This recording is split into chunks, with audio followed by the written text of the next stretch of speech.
नौजवान रोटी मांग रहा है, आप कहते हो धर्म देख लो। इस देश का नौजवान रोजगार मांग रहा है, आप कह रहे हैं हिंदू खतरे में है। इस देश के अंदर किसान जो है वो अपना हक मांग रहा है, आप कह रहे हैं पाकिस्तान अटैक कर रहा है। इस कोरोना के कारण लाखों लोग मर गए, माइग्रेन मर गया, इस देश का मजदूर पैदल जाते थे। ये धर्म सांसद करने वाले लोग, ये जो अवैध संसद चलाते हैं, ये लोग मदद करने क्यों नहीं आते?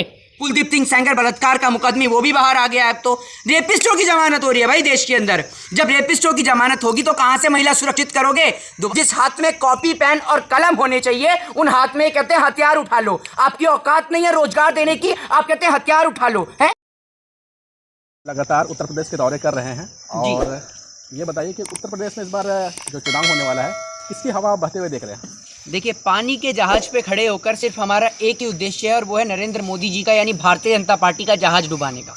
एक ही उद्देश्य है, सिर्फ भारतीय जनता पार्टी का जहाज किस प्रकार से उत्तर प्रदेश और तमाम जगह में डुबाया जाए। वो जो तमाम 5 राज्यों के चुनाव हैं, उन 5 राज्यों में सिर्फ हमारी एक ही मंशा है कि किस तरीके से देश के अंदर सांप्रदायिक दंगा बढ़ाने वाली पार्टी, सांप्रदायिक हिंसा कराने वाली पार्टी यानी भारतीय जनता पार्टी को किस प्रकार से उनका जहाज जो है वो डुबाया जाए। जिस तरीके से ये जहाज पानी में डूब गया था, ठीक उसी तरीके से भारतीय जनता पार्टी का जहाज अब उत्तर प्रदेश और तमाम 4 राज्यों में डूबने वाला है। टोटल मिला के 5 राज्यों में डूबने वाला है। जी देखिए, भारतीय जनता पार्टी के पास एक ही चीज़ है और वो है धर्म की अफीम।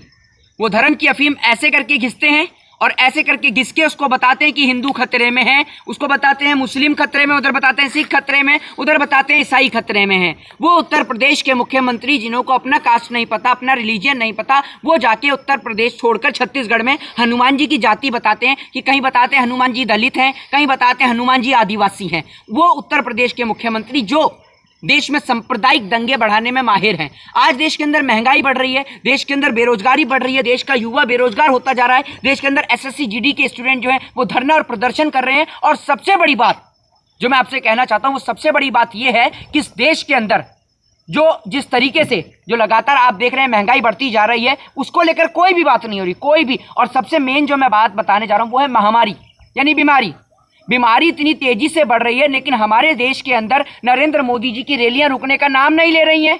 और गोदी मीडिया का क्या कहेंगे भाई? गोदी मीडिया का क्या कहेंगे? अभी आपने देखा होगा गोदी मीडिया के एक चैनल ने जिस तरीके से एक चीज़ को जारी किया है कि भाई बंगाल में ममता बनर्जी जो है उनके यहाँ पर क्रिसमस बन रहा है, या बहुत सारी चीज़ें जो उन्होंने लिखी हैं। उन गोदी मीडिया के पत्रकारों से हम ये कहना चाहते हैं कि नरेंद्र मोदी जी ने या भारतीय जनता पार्टी के साथ आपका कितने रुपए में कॉन्ट्रैक्ट साइन हुआ है कि आपको पूरे देश के अंदर फैलती हुई महामारी नजर नहीं आ रही? पूरे देश की जनता जो है वो महामारी से परेशान है, महामारी से झुलसी पड़ी है, लेकिन आपको जहां नरेंद्र मोदी जी रैलियां करें, चुनावी प्रचार करें, वहां आपको कोई खतरा नहीं होता, वहां कोई कोरोना नहीं होता। एक और जगह जगह धर्म सांसद हो रही हैं। एक बात आप मुझे बताइए, कब तक आप लोगों को धर्म में उलझाए रखेंगे? इस देश का जो युवा है, नौजवान रोटी मांग रहा है, आप कहते हो धर्म देख लो। इस देश का नौजवान रोजगार मांग रहा है, आप कह रहे हैं हिंदू खतरे में है। इस देश के अंदर किसान जो है वो अपना हक मांग रहा है, आप कह रहे हैं पाकिस्तान अटैक कर रहा है। इस देश के अंदर महिला सुरक्षित है और आप कह रहे हैं उधर से चाइना हम पे अटैक कर रहा है। आपको एक बात बता दूं और आपकी जानकारी के लिए भी कि जो नरेंद्र मोदी जी जो अमेरिका के दौरे किए जाते थे ना, दौरा करने का एक ही कारण था, और वो कारण ये था कि ये वही नरेंद्र दामोदर दास मोदी जी हैं जिनको अमेरिका ने कई सालों तक वीज़ा नहीं दिया था अमेरिका का। और आज जब उनका अमेरिका का वीज़ा लगा तो जनाब उनका अमेरिका से प्रेम ही नहीं छूटता है। आए दिन अमेरिका के दौरे पे चले जाते हैं। अरे जनाब, आप हमारे देश को तो देखिए, हमारे देश की क्या स्थिति है। देश में जनता के पास खाने को रोटी नहीं है, जनता 2 वक्त की रोटी नहीं खा पा रही है, और आज देश में इतनी सारी महामारियां फैल रही हैं, लेकिन आपकी रैलियां रुकने का नाम नहीं ले रही हैं। अभी भारतीय जनता पार्टी ने ऐलान किया है कि वो छात्रों को लैपटॉप और स्मार्टफोन बांटेंगे, तो क्या लगता है कि भारतीय जनता पार्टी की तरफ लोगों को रुझान बढ़ेगा? स्मार्टफोन और लैपटॉप कहाँ से बांटेंगे भाई? आप लैपटॉप और स्मार्टफोन बांट दिया तो उनका करेंगे क्या बच्चे? जॉब्स बताइए ना, जॉब्स क्या है? लैपटॉप क्या अपने सर में देके मारेंगे बच्चे? स्मार्टफोन सर में देके मारेंगे अपने बच्चे? जॉब्स बताइए, उन लैपटॉप से जो पढ़ने के बाद जॉब्स मिलेंगी, वो जॉब्स कहाँ हैं? वो सरकारी नौकरियां, वो नौकरियां कहाँ हैं? वो बिकते हुए बीएसएनएल में देंगे, रेलवे में देंगे, एयर इंडिया में देंगे, कहाँ देंगे आप नौकरियां? पूरा देश तो आपने ऐसे बेच दिया जैसे कोई दहेज में धर के भूल गया हो आपको। आप वो नौकरियां कहाँ देंगे? और शुक्र मान लीजिए पुरानी सरकारों ने, और उसमें अटल बिहारी वाजपेयी को भी ऐड करूंगा, कांग्रेस के शासन को भी ऐड करूंगा, अखिलेश यादव के शासन को भी ऐड करूंगा, मायावती जी के भी शासन को ऐड करूंगा, और तमाम जिन्होंने भी शासन व्यवस्था काटी है उनको शुक्रिया अदा करूंगा कि कम से कम आपने अस्पताल तो बना दिए, वरना इन अंधभक्तों का इलाज तो शौचालय के अंदर ही कराना पड़ जाता। वो तो शुक्र है आपने अस्पताल बनाए, इस देश को अस्पताल दे दिए, स्कूल दे दिए, कॉलेजेस दे दिए, वरना इस देश के अंदर स्कूल, कॉलेजेस और अस्पताल सिर्फ चुनाव के मौके पे बनते हैं, उसके अलावा कभी नहीं बनते हैं। आपने कहा कि नौकरियां कहाँ हैं, नौकरी कहाँ है, तो भारतीय जनता पार्टी के बहुत सारे समर्थक हैं और जो कहते हैं कि भारतीय जनता पार्टी ने नौकरियों को लेकर के कोई वादा थोड़ी किया था, उन्होंने तो रोजगार की बात कही थी। देखिए, वादा तो वो कहते हैं कि उन्होंने 15 लाख का भी नहीं किया था, वादा तो वो कहते हैं बुलेट ट्रेन का भी नहीं किया था, और बात करते हैं आप रोजगार की। भाई रोजगार किस, आप एक बात, ये रोजगार किसको कहते हैं? आप क्या है आपकी नज़र में रोजगार? कि एक पढ़ा लिखा व्यक्ति, एक MBA करा हुआ बच्चा, एक MA सोशियोलॉजी करा हुआ बच्चा, एक हिस्ट्री ऑनर्स करा हुआ बच्चा, एक LLB करा हुआ बच्चा चाय पकौड़े और चौकीदारी करे, पकौड़े तले। वैसे पकौड़े भी कैसे तलेगा, चलिए बताइए ना, पकौड़े भी अब कैसे तले? सरसों का तेल इतना महंगा कर दिया कि पकौड़े क्या मंदिर में दिया नहीं जल रहा? जिस हिंदू धर्म की बात कर रहे हैं, शनिवार को लोग हिंदू धर्म में दिया नहीं जला पा रहे हैं, तो पकौड़े कहाँ से तलेंगे? ये दिखा रहे हैं धर्म संसद कर करके। अरे धर्म सांसद को छोड़िए और आकर देखिए कितने लोग धर्म के ही आपके भूखे मर रहे हैं। हमारे हिंदू धर्म के लोगों को खाना नहीं मिल रहा। भैया खाना तो दूर की बात, अंतिम बार में उन्हें लकड़ियाँ नहीं मिल रही हैं, उन लकड़ी पे कोई बात नहीं हो रही है, उन पे कोई चर्चा नहीं होती है। पता नहीं ये धर्म सांसद करने वाले लोग कहाँ छुप जाते हैं जब इस देश में महामारी आती है। कोविड आया, कोरोना आया, कोरोना के कारण लाखों लोग मर गए, माइग्रेन मर गया इस देश का मजदूर पैदल जाते जाते। ये धर्म सांसद करने वाले लोग, ये जो अवैध संसद चलाते हैं, ये लोग मदद करने क्यों नहीं आते? कौन सा धर्म पढ़ते हो भैया? आपके पास कौन सा ग्रंथ है? वो भी मैं भी जानना चाहता हूँ, कौन सा ग्रंथ है? उस कौन से ग्रंथ को आप रीड करते हैं जो आपका ग्रंथ सिखाता है कि आप जाइए हरियाणा में और जाकर वहाँ पर तोड़िए जीसस की मूर्ति को? वो कौन सा धर्म है जो आपको सिखाता है कि आप हिंदुओं के बच्चों को हथियार सिखाएं, हथियार चलाना सिखाएं, हथियार हाथ में उठाएं? अरे हमारा धर्म ये सिखाता है कि जब बात आपकी अस्मिता की हो, जब बात आपके देश की हो, जब बात आपकी बहन बेटियों की हो, तब आप शस्त्र और अस्त्र उठाइए। जब आपको अंग्रेजों को देश से खरीदना था तब तो आपसे हथियार उठाए नहीं गए, तब तो आप गुलामी करने में बिजी रह गए, तब तो आपने कभी माफी मांगी सावरकर की तरह, कभी आपने महात्मा गांधी के नकली स्टैचू बनाकर उनको गोली मारने का काम किया। अरे महात्मा गांधी कोई मुस्लिम थोड़ी थे, महात्मा गांधी हिंदू थे, और महात्मा गांधी कोई भगवान नहीं थे। महात्मा गांधी कोई भगवान नहीं थे, महात्मा गांधी इंसान थे, और गलती इंसान से होती है। एक गलती के चलते आप उनको, महात्मा गांधी को पूरा गलत ठहरा देंगे? हैं, आपने महात्मा गांधी को गलत ठहरा दिया, आप चंद्रशेखर आजाद को गलत ठहरा देंगे कल को, फिर राजगुरु सुखदेव और भगत सिंह को आप गलत ठहरा देंगे। और ठहरा क्या देंगे? आपने तो ठहरा ही दिया है। आपके नेता क्या देते हैं, आपके बॉलीवुड के सेलिब्रिटियों की इतनी हिम्मत बढ़ गई कि वो सेलिब्रिटी निकल के कह रहे हैं कि जो 47 वाली आज़ादी मिली थी वो भीख में मिली थी। अरे भीख में आज़ादी मिली थी? भीख में तो आजकल अगर सड़क पर आप मांगने जाओ ना तो भीख में 2 रुपये भी नहीं मिलेंगे, और आप भीख में आज़ादी मांग रहे हैं। क्या आप भी पता नहीं कहाँ से आप लोग पढ़ के आते हैं। आप कहते हैं आज़ादी भीख में मिली है, वो आज़ादी भीख में मिली थी। कितने स्वतंत्रता सेनानियों ने अपने प्राणों की आहुति दे दी, और ये जिस शिप पे मैं खड़ा हूं, जिस शिप को आप देख रहे हैं, इस जैसे न जाने कितने क्रांतिकारियों के जहाज डूबे, कितने अंग्रेजों ने हमारे देश में, इसी शिप के जरिए अंग्रेजों ने हमारे देश पे भी कब्जा किया। आज देश की जो स्थिति है, जो देश की भौगोलिक परिस्थिति है, उसका जिम्मेदार सिर्फ एक ही व्यक्ति है, और वो है भारतीय जनता पार्टी की सरकार। भारतीय जनता पार्टी के राज में जितने कम्युनिज्म राइट हुए, जितने सांप्रदायिक दंगे हुए हैं, वो आज तक कभी नहीं हुए। भारतीय जनता पार्टी के राज में जितने लोग बेरोजगार हुए, वो आज तक कभी नहीं हुए। भारतीय जनता पार्टी का, मैं सबसे पहले स्टार्टिंग में ही बोला कि भारतीय जनता पार्टी का जहाज डूब रहा है, और उस डूबते जहाज को बचाने का 2 ही तरीका था। पहला था दंगे करा दो, सांप्रदायिक दंगे। सांप्रदायिक दंगे हो नहीं रहे हैं, और कौन से इलेक्शन कमीशन की आप बात करते हैं? इलेक्शन कमीशन या कोर्ट की ये बात सुनते हैं?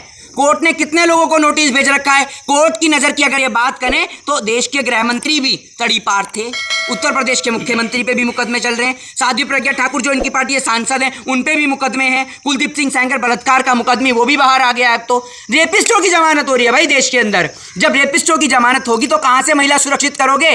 दोबारा उत्तर प्रदेश से टिकट देने का इरादा है क्या योगी जी? बीजेपी तो दावा करेगी 300 से ज़्यादा सीटें वो जीत करके वापस सत्ता पे आएंगे। बिल्कुल, अरे मना किसने करा? 300 से ज़्यादा नहीं, बल्कि 300 से भी डबल कर दीजिए, 600 से भी डबल, 1200 से भी ज़्यादा टिकट कटेंगी। और टिकट कटेंगी रेलवे की, या आप समझ लीजिए पानी के जहाज की टिकट करवा लीजिए, या फिर आप फ्लाइट टिकट वाली लीजिए। 1200-1300 से ज़्यादा टिकटें कटेंगी, और वो इसलिए कटेंगी क्योंकि भारतीय जनता पार्टी के जितने भी नेता और समर्थक हैं उनको एक साथ बिठाकर उनकी विदाई करी जाएगी, और ये विदाई का समारोह पूरा देश देखेगा।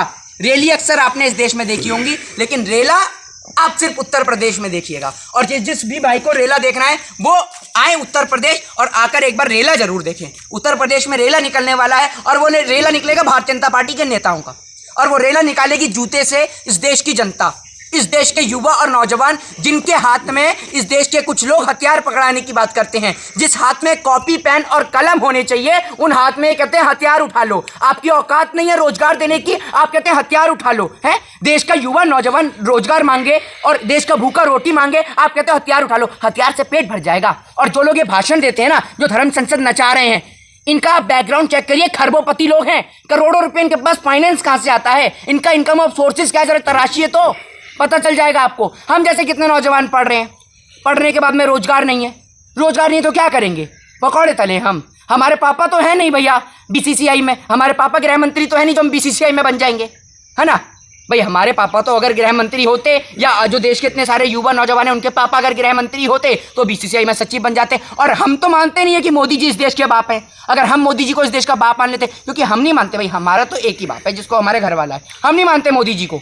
हाँ, अपना बाप जो मानते हैं वो एमजीसी में डायरेक्टर बन के बैठे हुए हैं। अब हमारी तो ये भी आदत नहीं है कि हम एमजीसी में डायरेक्टर बन जाएं, ठीक है ना। तो ये भारतीय जनता पार्टी के नेताओं की पुरानी आदत है देश में दंगे और फसाद कराने की। और देश की जनता से नम्र निवेदन है कि भाई आप अनाज खाते हैं, खाना खाते हैं, रोटी और सब्जी खाते हैं। आप भारतीय जनता पार्टी के लोगों की तरह मत सोचिए। अगर आप लोग सोचेंगे तो वो दिन दूर नहीं जब ये भारत दोबारा से गुलाम होगा और ना जाने कितनी माओं को, अपने बेटों को इस देश को आज़ाद कराने के लिए कुर्बान करना पड़ेगा। और ध्यान रखिएगा, ये देश गुलाम होगा तो बीजेपी के नेताओं को कोई फर्क नहीं पड़ेगा, क्योंकि जो लोग आज आपको भाषण दे रहे हैं ना, जब ये देश गुलाम होगा, जब इस देश पे खतरा मंडराएगा तो ये लोग तो विदेश भाग जाएंगे या फिर अंग्रेजों के आगे ऐसे करके नतमस्तक हो जाएंगे, सावरकर की तरह। माफी, मोदी जी भी माफी मांग लेते हैं किसानों के आगे, सावरकर अंग्रेजों के आगे मांग लेते हैं। तो माफी मांगना भारतीय जनता पार्टी के लोगों का पुराना ट्रेंड है और ये ट्रेंड बहुत तेजी से वायरल है। आप उत्तर प्रदेश आना जाना करते हैं, आप ग्राउंड पे देखिए, लोगों से मैं बात किया अगर एनालिस्ट की बात करूं तो मैं आपको एक एनालाइज बता देता हूं कि भारतीय जनता पार्टी को मेरे ख्याल से इस देश में बढ़ती बेरोजगारी को देखकर,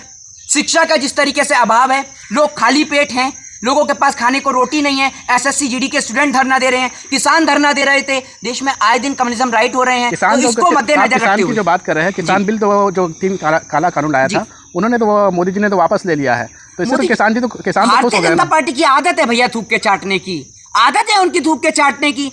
नहीं लेंगे वापस। यूपी का चुनाव है, अभी किसान बोलते 15-15 लाख भी चाहिए मोदी जी। मोदी जी कहेंगे बताइए कैसे दूं, चेक में दे दूं या कैश में दे दूं। अभी तो 15 लाख देने को भी तैयार हो जाएंगे। और अगर अभी उन्होंने कह दिया बुलेट ट्रेन और दिखा दो मोदी जी एक बार, तो जापान से भले उधार लेने पड़े, 1 लाख करोड़ के बाद दोबारा से लेना पड़े, लेकिन लेंगे और बुलेट ट्रेन दिखवा देंगे इलेक्शन के लिए कि भले भाई इलेक्शन के बाद तू ले जा, लेकिन एक बार दिखा दे हमारे देश के लोगों को बुलेट ट्रेन। तो ये लोग झूठे सपने दिखाकर, मुंगेरी लाल के झूठे सपने नहीं, ये नरेंद्र मोदी जी के झूठे सपने हैं, ये उनके काले कारनामे हैं देश के अंदर। जो देश को बेचने का उनका सपना है, ये सपना कभी पूरा नहीं होगा। आज भी इस देश के अंदर बहुत सारे देशभक्त जिंदा हैं। जिस प्रकार से समाजवादी पार्टी के रैलियों में भीड़ जुट रही है, लोग अखिलेश यादव का रात रात भर जग करके इंतजार कर रहे हैं, तो क्या लग रहा है कि हवा चल रही है, सत्ता परिवर्तन होने वाला है? अखिलेश यादव से ज्यादा इंतजार कर रही है भारतीय जनता पार्टी के नेताओं का जनता, कि वो एक बार घर पे तो वोट मांगने आए। वो जूते की माला खराब होती जा रही है, जो खराब जूतों की माला जो पिरो के रखी है ना जनता ने, वो इंतजार कर रही कि ये माला कब भारतीय जनता पार्टी के नेताओं के गले में पिनाए। तो अखिलेश यादव हो, प्रियंका गांधी हो, मायावती हो, असदुद्दीन ओवैसी हो, या और तमाम लीडर्स हो विपक्षी, उनका स्वागत फूलों से होगा और भारतीय जनता पार्टी के नेताओं का स्वागत होगा पुराने जूते चप्पलों की माला से। जय हिंद, जय भारत, वंदे मातरम, धन्यवाद।